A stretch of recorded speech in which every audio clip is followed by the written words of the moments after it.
하늘도 맑은 5월 18일 정승록 교수님 인도해 우리 일행은 샌프란시스코 인근의 산타크루즈에 위치한 마운트 헤먼 캠프 앤 컨퍼런스 센터에서 우리의 컨퍼런스는 조용하고도 따뜻한 분위기 속에서 무사히 마무리되었습니다.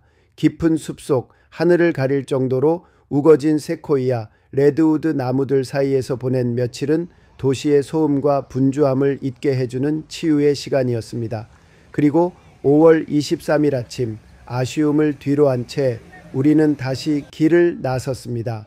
이번 여정의 목적지는 실리콘밸리의 심장 부이자 수많은 혁신의 씨앗을 뿌려온 스탠퍼드 대학교였습니다. 넓게 펼쳐진 캠퍼스 안으로 들어서자 역사의 숨결이 느껴졌습니다. 그 중심에는 프랑스 조각가 오규스트 로댕의 작품을 전시한 로댕 박물관이 조용히 자리 잡고 있었습니다. 우리는 곧장 그 안으로 들어섰고 가장 먼저 눈에 들어온 것은 바로 지옥의 문이었습니다. 어두운 청동문 위에 조각된 수많은 인간 군상들, 고통, 욕망, 절망, 그리고 간절한 구원의 몸짓이 얽혀있는 그 작품 앞에서 우리는 한동안 말을 잃고 서 있었습니다.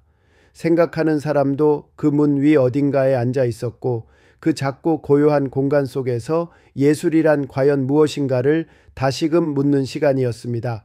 그날 우리는 단지 명문대학 하나를 방문한 것이 아니라 인간의 내면과 문명의 지평을 함께 들여다보는 깊은 체험을 하게 되었습니다. 스탠퍼드의 하늘은 맑았고 우리는 또 한 번 마음속에 깊은 감동을 담은 채 우리는 스탠퍼드 대학교 캠퍼스와 후버 타워 쪽으로 향해 걸음을 옮겼습니다.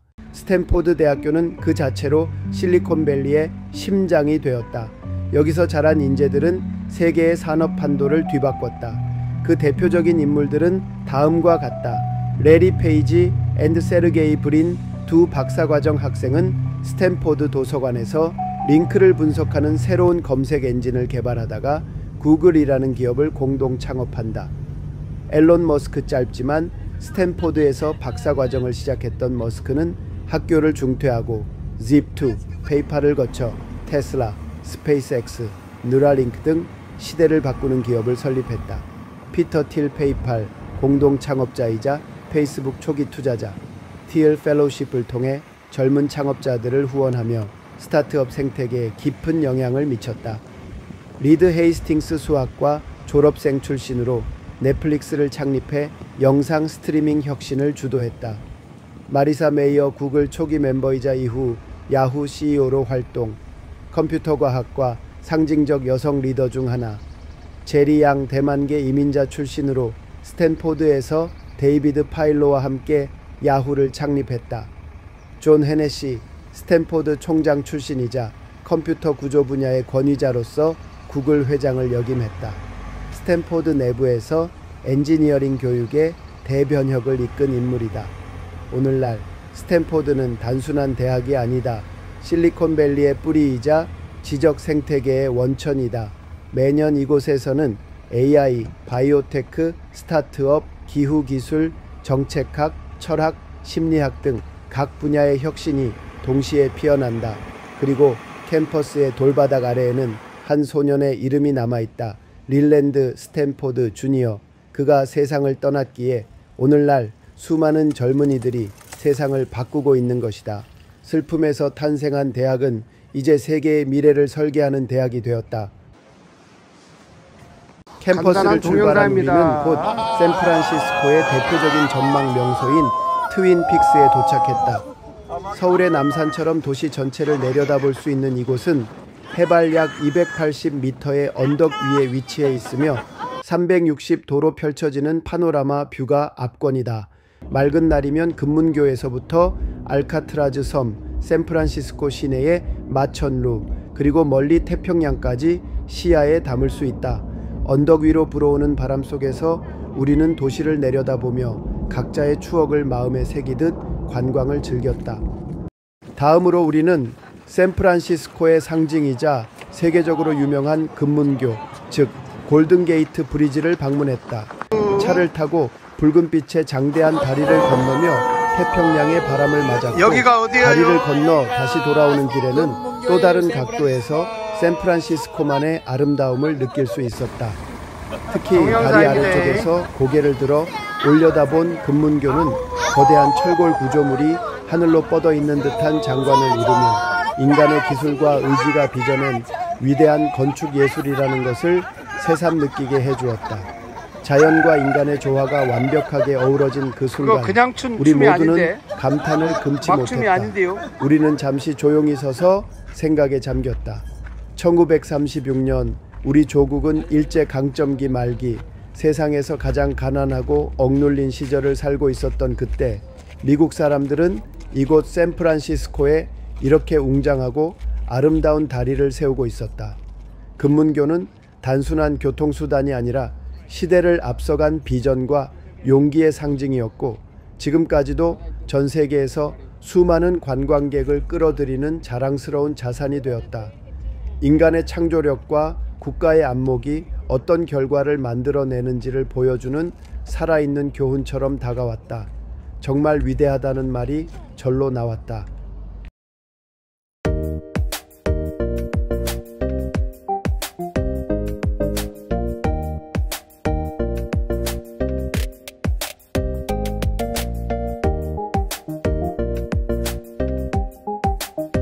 다음으로 우리는 샌프란시스코에서 가장 활기찬 관광 명소 중 하나인 피어 39에 도착했다. 다양한 상점과 음식점, 거리 공연이 어우러진 이곳은 현지인과 관광객들로 언제나 북적이는 곳이다. 우리는 쇼핑센터를 지나 바다 쪽으로 내려가 물개들이 한가롭게 모여있는 부두의 풍경을 마주했다. 크고 작은 물개들이 태평하게 일광욕을 즐기고 서로 장난을 치는 모습은 보기만 해도 절로 웃음이 났다. 저 멀리 바다 위로는 알카트라즈 섬이 보였는데 한때 악명 높았던 교도소가 있던 섬이라니 믿기 어려울 만큼 평화로워 보였다. 영화 속에서나 보던 풍경을 실제로 마주한 우리는 다시 한번 샌프란시스코의 다채로운 매력에 감탄할 수밖에 없었다.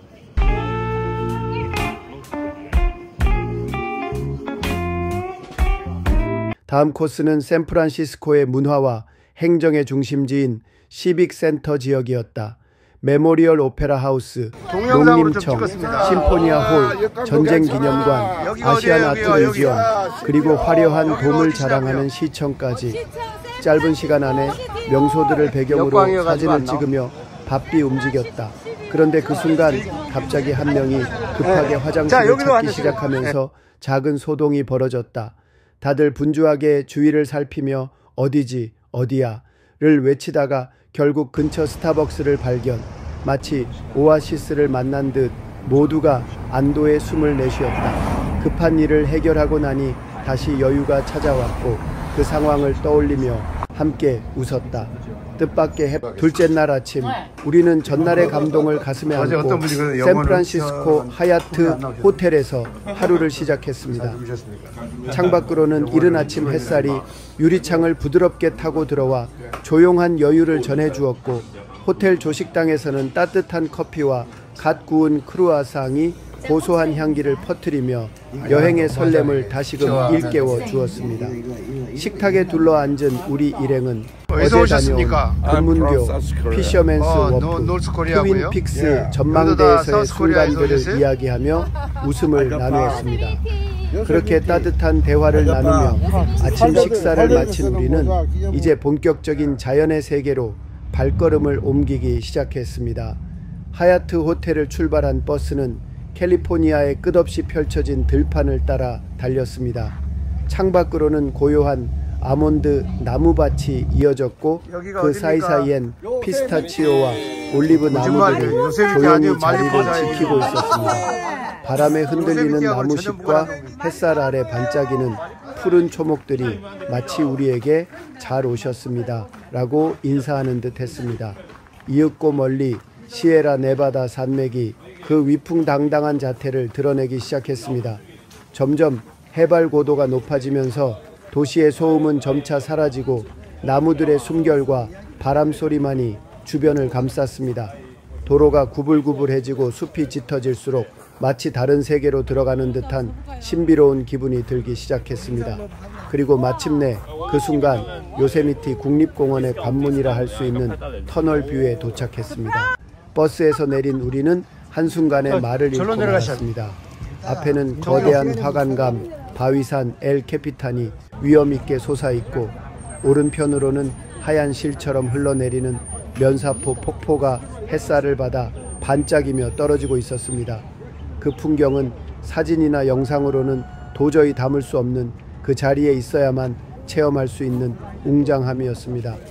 많은 분들이 휴대폰을 꺼내 사진을 찍으셨지만 이내 다시 손을 내려놓고 눈으로 마음으로 그 장면을 담기 시작했습니다.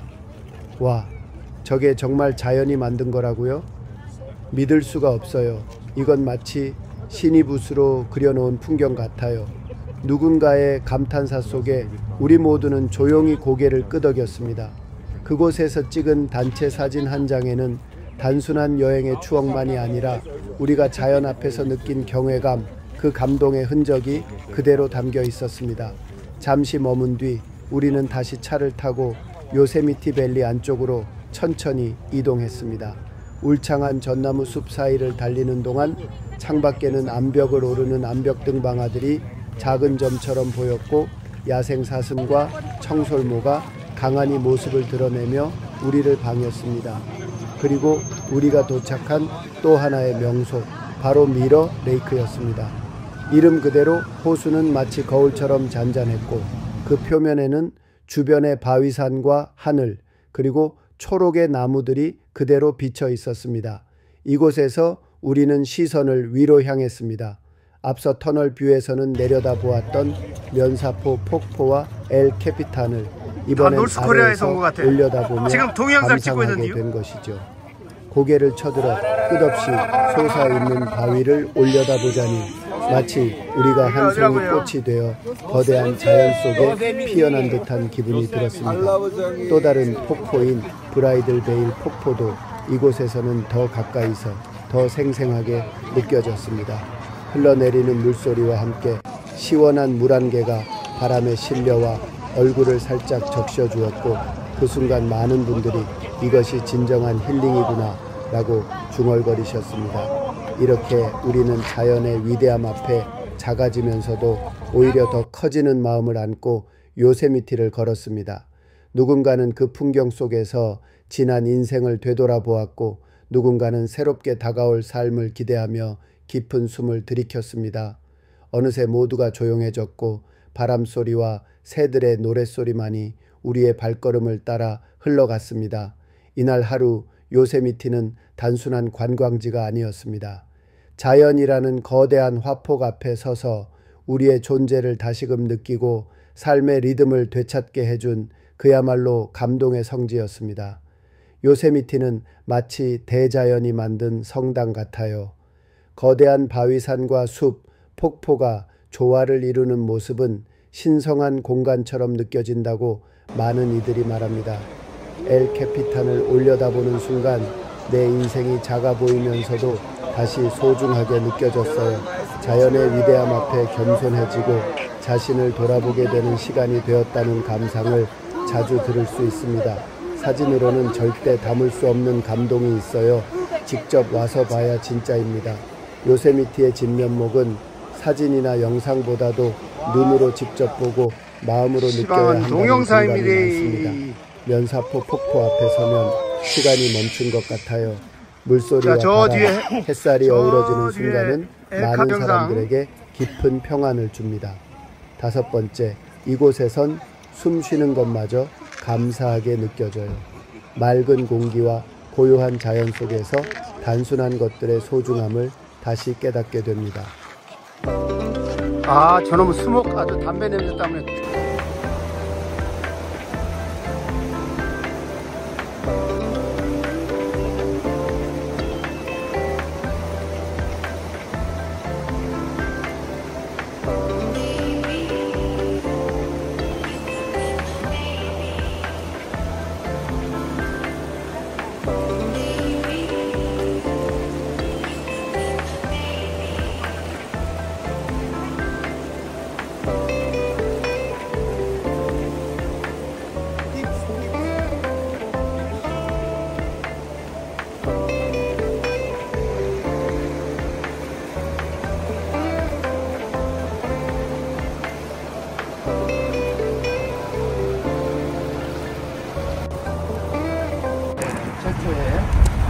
팟캐스트라고.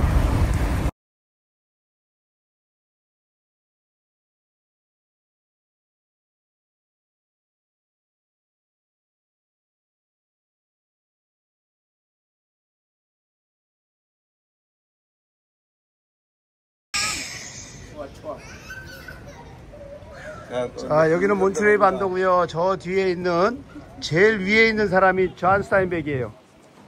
그리고 그 밑에는 친구들, 여자친구, 그 다음에 저 뚱뚱한 아주머니는 자기한테 제일 맛있는 음식을 접대했던 식당 아주머니예요. 자,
정말 멋있습니다.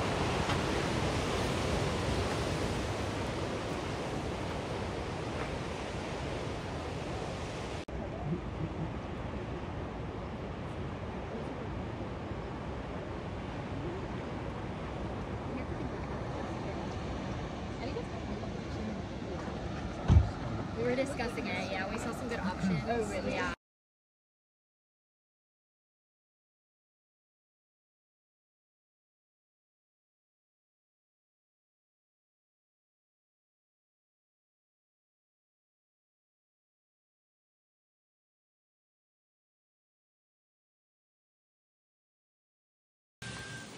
쌤, 금방 그 포즈를, 예. 이번에는 동영상입니다.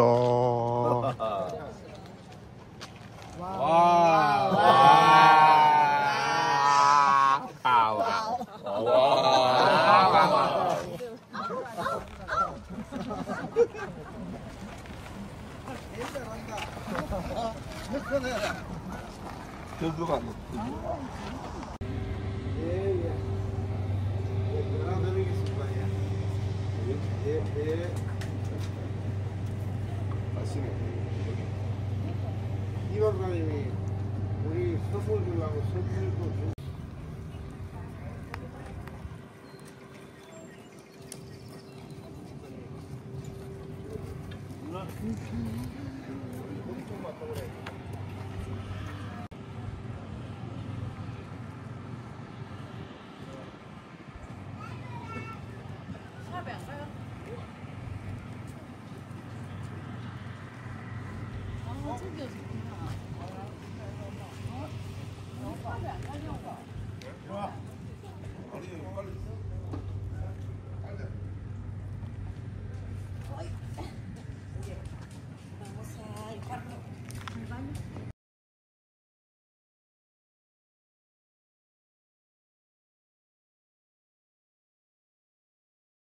그렇죠.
다시 보기에 한인 묘지가 남아있는 묘지가 있으며 이 마을을 합치면 이 조용한 농장지 김해 선생의 묘는 2002년 대한민국 대전 국립현충원으로 이장되었고